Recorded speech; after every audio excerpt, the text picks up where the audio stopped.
Hello again, and welcome to another episode of True Guitar Stories. I am Davo, and this is my little idea, because sometimes the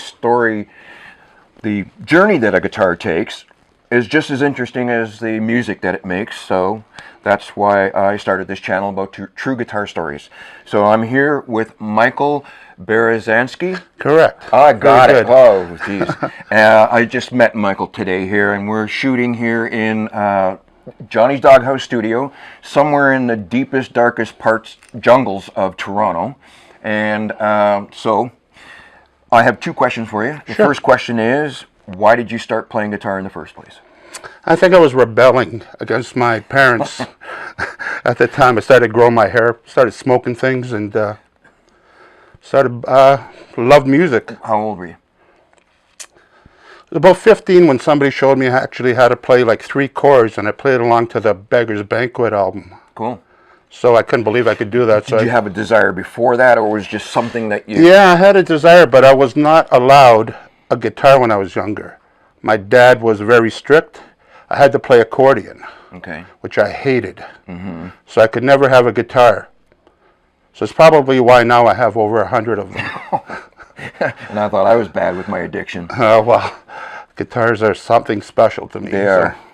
They're so like when I was 17, I was learning on my sister's harmony acoustic, was a piece of crap, and I wanted something good. And being a kid, I always heard it was either Fender or Gibson, Fender or Gibson. So my sister took me to Ring Music, and my parents, everybody, my whole family threw in, and they bought me this here Telecaster. It's a 1967. It was used, and this was like in 1972. It was sunburst, and I was just ecstatic. This was my first guitar, and... Cool.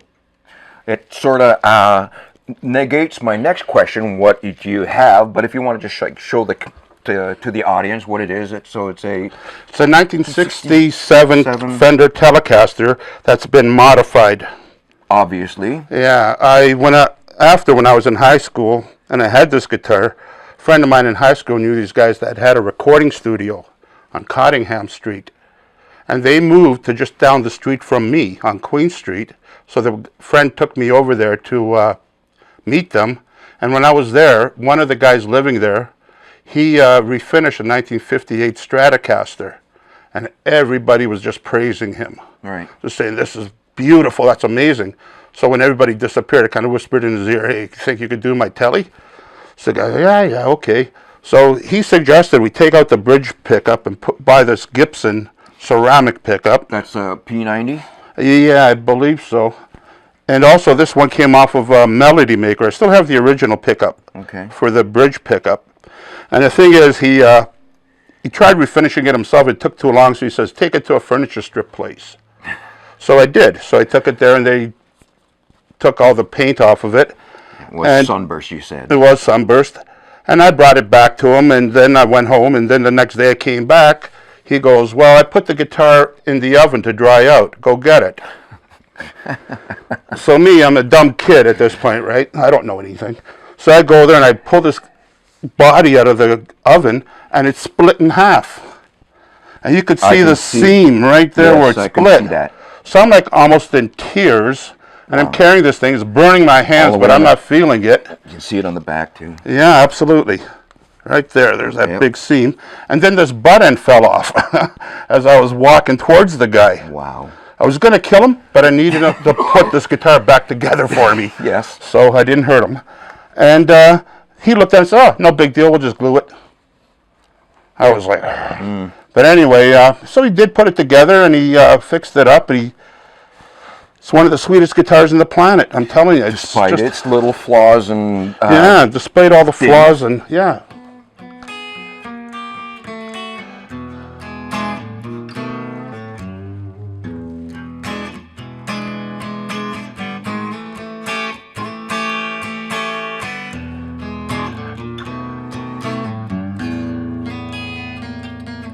It's got a nice tone.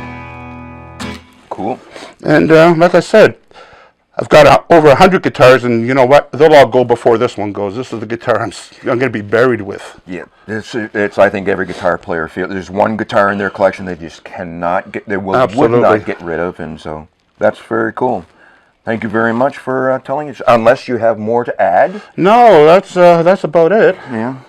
Okay, well then, thanks for telling your guitar story. Okay, Dave, Mike, thank you. You're welcome. And this is what True Guitar Stories is about. If you have a true guitar story that you would like to submit and have recorded on camera, there will be a link in the description box below. And I'm still having trouble with that description box below. Send me an email with a brief outline of what your story is. And I'm in the general Toronto area, Greater Toronto area. Who knows, maybe one day it'll go bigger than that, but submit your story and don't like, subscribe, don't subscribe, but thank you for watching True Guitar Stories. I am Davo, and that's another one in the can. Thank you. Thank you. Cool. Play us out.